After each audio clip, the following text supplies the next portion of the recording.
Boss, galingan mo ha. Sorry but I don't think there's any question. The Senate is under attack. Was under. May gigil pa ho, ano? Sabi, may gigil pa na biglang bumalik sa isipan ko yung sinabi ni Montulfo bandang dulo doon sa kanyang sa kanyang ipinos eh. Ano yun? Sandali lang, balikan ko ha. Sabi ni Montulfo doon, basta bading madrama, sabi ni Tweety Bird. Di ba? Yan yung yan yung pinost ni Ramon Tulfo, mga kababayan. Tuloy, game. Sorry but I don't think there's any question. The Senate is under attack. Was under attack. All of you.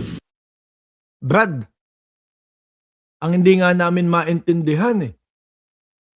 Yung tipo bang sinasabi nyo may barilan na, may shooting na nangyayari, ipinapatay mo pa yung ilaw.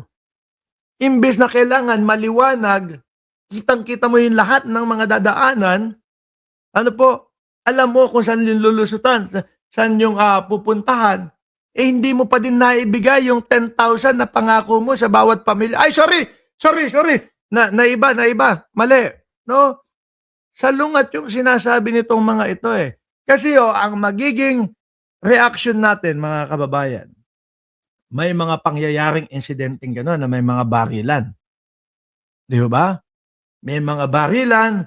Ang gusto mo, lahat ng pupuntahan mo para makalayo ka doon sa barilan, mga bossing, ay maliwanag. Kitang-kita mo. Upang sa gano'n, mabilis kang makaalis sa senaryo. Di ba, Transformer, Kunyang Life, at Ralish Carlenga? Pero iba tong kay Peter Cayetano. Nagkakaputo ka, patayin ang ilaw. Yung ani mo bang ayaw niyong makita kung sino talaga yung nagpapaputok? At ibinibintang ninyo sa NBI. At ang sinabi pa ho nila, mga kababayan, tinawagan si Matibag, ang sabi kay Matibag, pumunta ka dito, investigahan mo. NBI na nga yung pinagbibintangan nyo na nagpaputok eh. Tapos, sila pa yung papupuntahin nyo. Ano yung ginagawa ng PNP na nakadestino dyan? Sa loob ng Senado. Yung mga Marines na nandiyan nakadestino sa loob ng Senado. Di ba?